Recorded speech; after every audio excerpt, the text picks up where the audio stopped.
Ever since Disney launched its television series, they had done more damage than good to Marvel, turning a money-printing machine into a forgettable content creator. One of its terrible side effects was the cancellation of Marvel Netflix shows, including horrible Iron Fist, forgettable Luke Cage, mediocre Defenders, enjoyable Punisher, one-season wonder Jessica Jones, and the king of them all, Daredevil. Daredevil wasn't just a great superhero show. It went far beyond the limits of the superhero genre and became a great show on its own merits. So it obviously angered fans when Disney shut it down in cold blood. What does it matter to you anyway? Everything! After passionate campaigns, online petitions, and trending hashtags, Disney finally revived the character for better or worse. Fans were thrilled when it was announced that Daredevil would get its own show on Disney+, but had some concerns as well, like how a dark, gritty, and brutal character would fit into the safe, family-friendly Disney platform. Let's dive into Hell's Kitchen to see if Daredevil, Born Again, holds up to the Netflix original series. The series starts with the Golden Trio at Josie's bar. Foggy Nelson has a different haircut and seems to be winning another case. Bullseye shows up and shoots Foggy. No! But for some reason, he doesn't shoot Karen.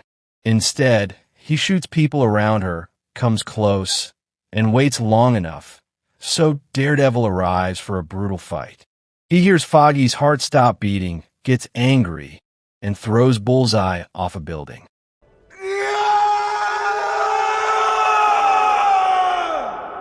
No, wait. He's still alive. Oh, how convenient! He gets a life sentence. Karen leaves the show, and Matt stops being Daredevil. No! Vanessa Fisk is the acting kingpin until Wilson Fisk shows up and takes over. He's planning to run for the mayor's office and win effortlessly. Huh, that was easy. His first act is to illegalize vigilantism in New York. Meanwhile, Hector Ayala is imprisoned when he defends someone for brutal cops.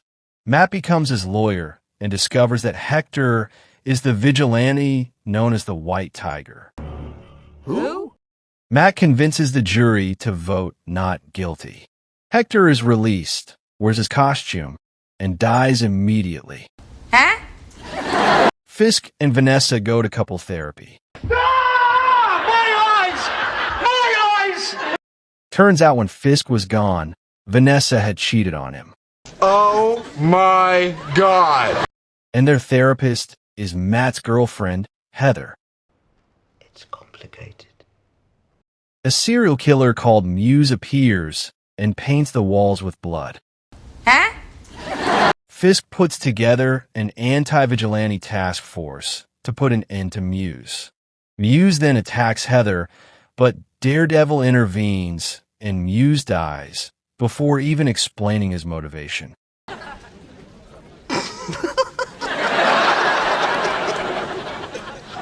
Matt learns that it was Vanessa Fisk who ordered Foggy's assassination. Bullseye escapes prison, comes for vengeance, and shoots Fisk, but Matt comes between him and Bullseye, taking the bullet that was meant for Fisk. What? Fisk orders his task force to assassinate Matt, but the Punisher shows up,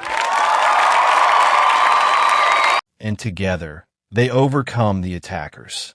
Karen shows up too. Oh, how convenient! They learn that Fisk plans to make his own city-state in Red Hook, using the task force as his own personal army. Punisher launches a one-man attack on Red Hook and is captured. Daredevil and Karen want to attack there as well, but they go recruit an army of their own, and then the season ends. No! The best description of this show would be uneven. Too many subplots happen, and most of them don't add anything to the overall story. which causes the pacing to drag. I tried to summarize the script, and even I found too many unnecessary arcs. What was the point of having Muse? Why is he even in this? What value does he bring to the story? Why would he attack someone who helped him embrace himself? Why does he even want to see her? Why wasn't the white tiger used properly? Why did Fisk and Vanessa need therapy when they solved all their issues without her suggestions? Why is an entire episode wasted on Matt trying to get a loan from Miss Marvel's father? Believe me, that happened. With few exceptions, everyone is a lesser version of themselves. Wilson Fisk is a calculating, menacing villain, but too much time is spent on his relationship with Vanessa, who happens to be his only weakness. And he always acts weak when he's alone with her. Don't get me wrong, he still shines as Kingpin of New York, but he's Kingpin like 2 episodes. Other times, he's just a board mayor. Foggy and Karen are barely in the show, and their replacements are not interesting enough. They are there just to explain things. Karen showed up in the last episode, and she did more than all of them combined.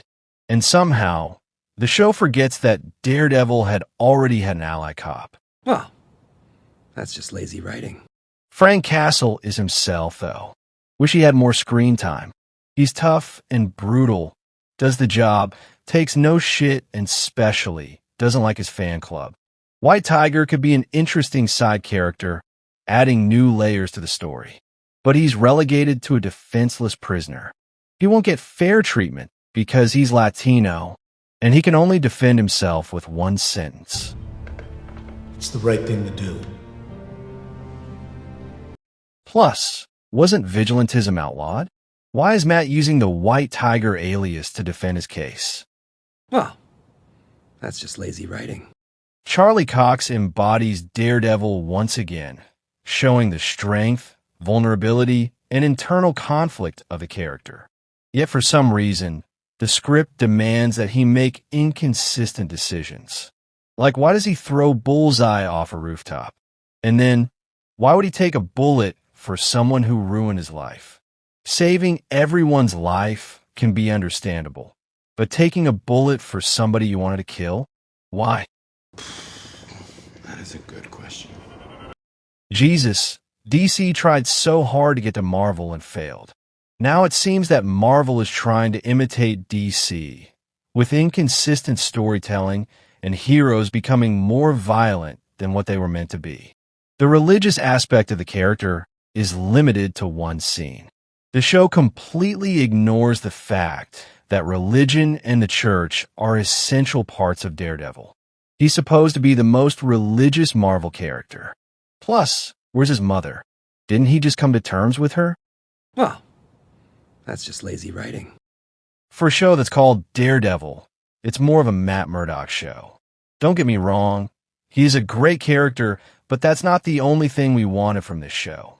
The other part of him, the side that we're mostly excited about, was gone for the most part, leaving us with an ordinary man in a show about superheroes.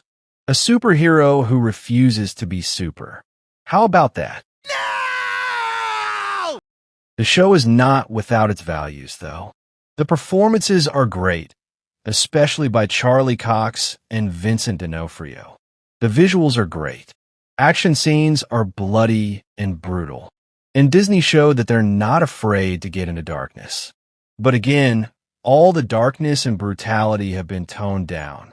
It is the best Disney Marvel show, yet most of its value comes from what it used to be, not what it is on its own. It seems like a squeezed version of several seasons, consisting of the first and the last 2 episodes that actually matter and 6 filler episodes. I hope the second season fixes these issues and delivers a better story. Daredevil, Kingpin, Bullseye, Punisher, and Karen Page are all great characters, and they deserve much better.